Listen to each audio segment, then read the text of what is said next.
स्वागत है आप सभी का ITI research by Sonu sir में। दोस्तों ITI बिल्डर क्लास के लिए चैनल को सब्सक्राइब कर लीजिए।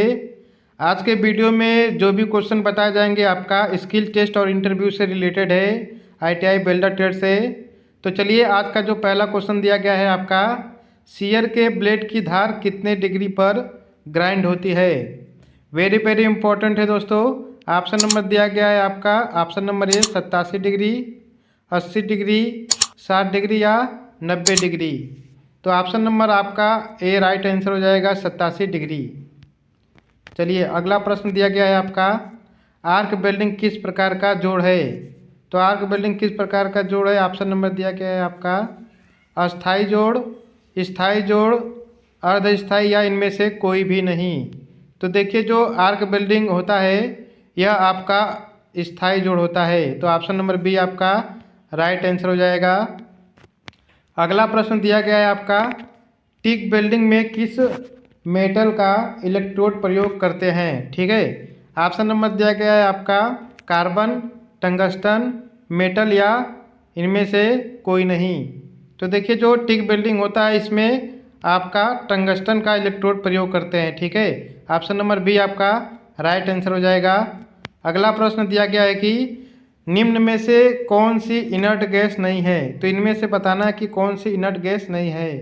ऑप्शन नंबर दिया गया है हीलियम, आर्गन, हाइड्रोजन या उपयुक्त में से कोई भी नहीं। तो इसमें आपका option number C right answer हो जाएगा, हाइड्रोजन। चलिए अगला प्रश्न देखते हैं। अगला प्रश्न दिया गया है आपका, गैस वेल्डिंग में कौन सी गैस जलने में सहायता करती है। ऑप्शन नंबर दिया गया है आपका ऑक्सीजन, एसिटिलीन, कार्बन और प्रोपेन।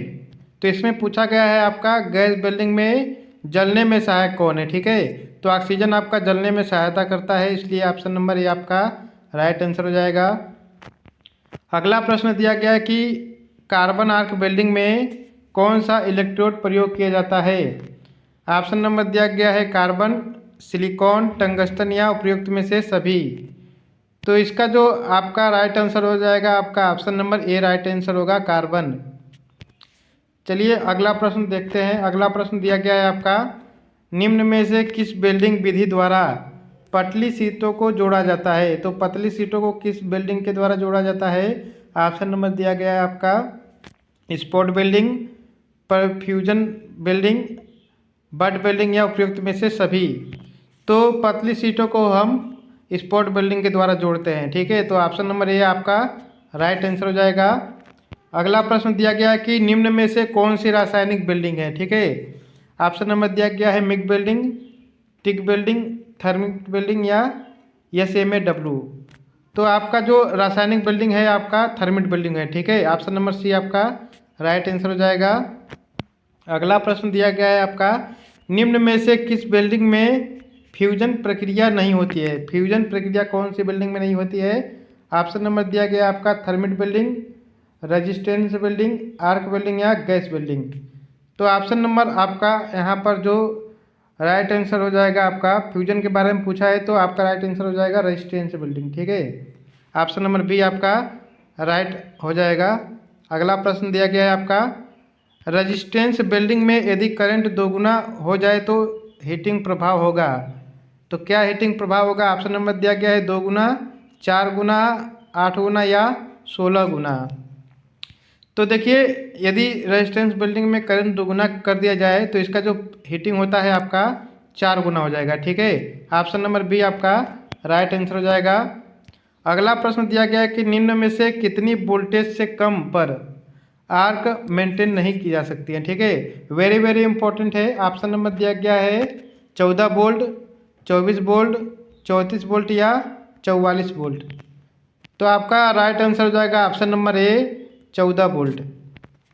चलिए अगला प्रश्न दिया गया है आपका, न्यूट्रल फ्लेम का अनुपात कितना होता है। ये भी इम्पोर्टेंट है। ऑप्शन नंबर दिया गया है 1:2, 1:1 या 1:3 या 1:4।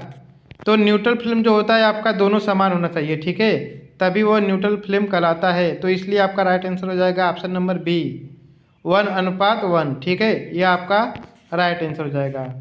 चलिए अगला प्रश्न देखते हैं। ऑक्सीडाइजिंग फ्लेम का तापमान कितना होता है? ऑप्शन नंबर दिया गया है 3200 degree Celsius, 3100 degree Celsius, 3300 degree Celsius या इनमें से कोई भी नहीं। यह काफ़ी बार क्वेश्चन पूछा जाता है, ठीक है, इंटरव्यू में भी आपका पूछा जाता है, इसलिए वेरी वेरी इंपॉर्टेंट है। तो इसका जो ऑक्सीडाइजिंग फ्लेम होता है आपका राइट आंसर हो जाएगा 3300 डिग्री सेल्सियस, ठीक है। चलिए, टिक वेल्डिंग का पूरा नाम क्या है? टिक वेल्डिंग का पूरा क्या नाम है? ऑप्शन नंबर दिया गया है titanium inert gas, tungsten inert gas, tool steel inert gas या इनमें से कोई नहीं। तो राइट आंसर हो जाएगा आपका टंगस्टन इनर्ट गैस वेल्डिंग, ठीक है। यह आपका टिक वेल्डिंग का फुल फॉर्म होता है। चलिए अगला प्रश्न देखते हैं हम। अगला प्रश्न आपका दिया गया है कि निम्नलिखित में से किस धातु का प्रयोग गैस वेल्डिंग के नोजल बनाने के लिए किया जाता है? ऑप्शन नंबर दिया गया है पीतल, तांबा, कांस या लोहा। तो राइट आंसर हो जाएगा आपका ऑप्शन नंबर बी, पीतल। पीतल आपका गैस वेल्डिंग की नोजल बनाने के लिए प्रयोग किया जाता है। वीडियो अच्छा लगा तो लाइक शेयर कर दीजिएगा। धन्यवाद।